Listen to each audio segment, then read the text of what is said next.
आज की update news video में टॉप हेडलाइंस कुछ ऐसा है।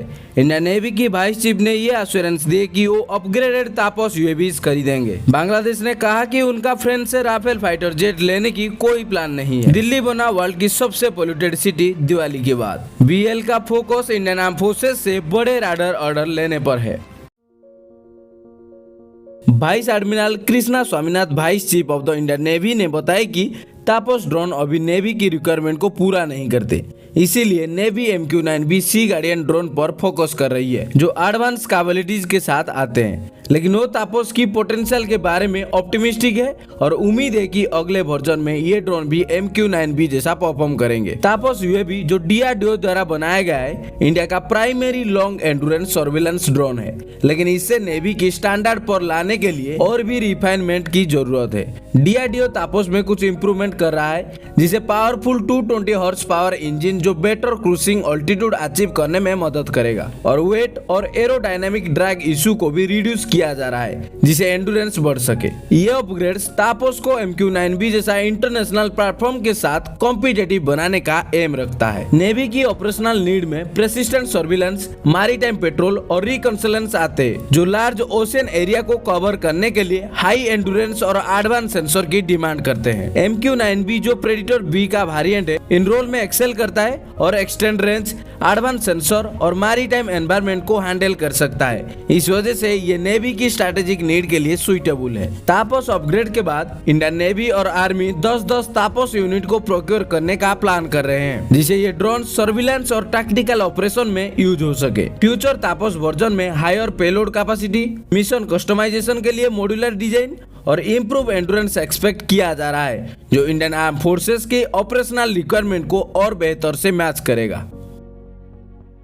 बांग्लादेश की इंटरिम गवर्नमेंट की चीफ एडवाइजर की प्रेस विंग ने Indian newspaper the Sunday guardian की रिपोर्ट को खारिज किया है, जो ये क्लेम कर रही थी कि बांग्लादेश और फ्रांस के बीच राफेल फाइटर जेट खरीदने का एक एग्रीमेंट है। मंडे को अपने फेसबुक पेज पर एक स्टेटमेंट में चीफ एडवाइजर की प्रेस विंग ने क्लैरिफाई किए कि इंटरिम गवर्नमेंट को ऐसा किसी डील्स का पता नहीं है। द संडे गार्डियन की रिपोर्ट में यह भी कहा गया था कि फ्रांस को उम्मीद थी कि नई बांग्लादेशी गवर्नमेंट इस राफेल जेट डील को फाइनलाइज करेगी, ताकि बांग्लादेश की एयर फोर्स को मॉडर्नाइज किया जा सके। आर्टिकल के हिसाब से मैक्रोन की बांग्लादेश विजिट, जो कि किसी फ्रेंच प्रेसिडेंट का 33 साल में पहला विजिट था, एक एम राफेल डील को आगे बढ़ाने का था। लेकिन मैक्रोन की कोशिश के बाद भी बांग्लादेश ने तब कोई फाइनल जवाब नहीं दिया।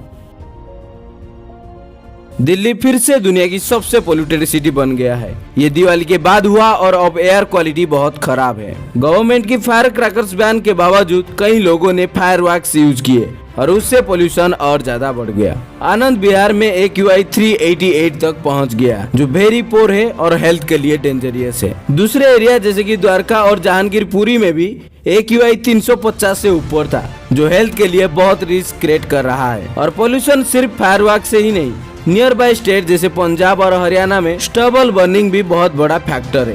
ठंडी हवा इन सब पोल्यूटेंट्स को ट्रैप करती है, जिसे विजिबिलिटी भी कम हो गई है। दिल्ली के अलावा मुंबई और चेन्नई जैसे शहरों में भी स्मोक और पोल्यूशन लेवल हाई है। दोस्तों, ऐसे टाइम पे आना ध्यान रखें, मास्क जरूर पहने और जितना हो सके इंडोर एक्टिविटीज पर फोकस करें। पोल्यूशन सिर्फ एनवायरनमेंट का नहीं, सबकी हेल्थ का इशू है। भारत इलेक्ट्रॉनिक्स लिमिटेड, जो कि एक leading Indian public sector undertaking है, एडवांस राडार सिस्टम के लिए बड़े ऑर्डर सिक्योर करने की तैयारी में है। कंपनी के ऑफिशियल्स के मुताबिक अगले 3-4 महीनों में Ashwini low level tracking radar के लिए 2500 करोड़ और Atulya forward area air defence system के लिए 200 करोड़ की ऑर्डर्स फाइनलाइज होने की उम्मीद है। अश्विनी LLTR एक हाईली मोबाइल राडार सिस्टम है, जो टेरियन की वजह से होने वाले राडार ब्लाइंड स्पॉट को दूर करने के लिए डिजाइन किया गया है। ये एडवांस टेक्नोलॉजी 1 किलोमीटर पर सेकंड की स्पीड से मूव करते ऑब्जेक्ट को डिटेक्ट कर सकती है और 15 किलोमीटर की ऑल्टीट्यूड तक का कवरेज देती है। ये राडार सिस्टम 200 किलोमीटर और 50 किलोमीटर की डिटेक्शन रेंज पर 2 स्क्वायर मीटर और 0.2 स्क्वायर मीटर की टारगेट को डिटेक्ट कर सकता है और एक साथ 200 टारगेट्स को ट्रैक करने की कैपेबिलिटी रखता है। अतुल्य FAAD सिस्टम जब एंटी एयरक्राफ्ट गन के साथ इंटीग्रेट होता है, तो ये एक मजबूत ground based air defence system बन जाता है, जो छोटी और बहुत छोटी रेंज पर दिन रात और हर वेदर कंडीशन में एनिमी जैमिंग के बावजूद भी एयर थ्रेड को न्यूट्रलाइज कर सकता है। अगर ये ऑर्डर फाइनलाइज हो जाते हैं तो ये BEL की पोजीशन को इंडियन आर्म फोर्सेस के लिए एक major advance defence system supplier के रूप में और भी स्ट्रॉन्ग बनाएगा। कंपनी के फोकस इंडिजियस और टेक्नोलॉजिकल इनोवेशन पर है, जो इंडियन मिलिट्री की एवॉल्विंग नीड्स को मीट करने के लिए कटिंग एज सॉल्यूशन डेवलप करने में मदद करता है। तो ये था आज की डिफेंस न्यूज। ऐसे और भी defence news, update news, current affairs जानने के लिए हमारे चैनल को जरूर सब्सक्राइब करें और अपने दोस्तों के साथ शेयर करें और जानते हैं इंडिया की पहचान।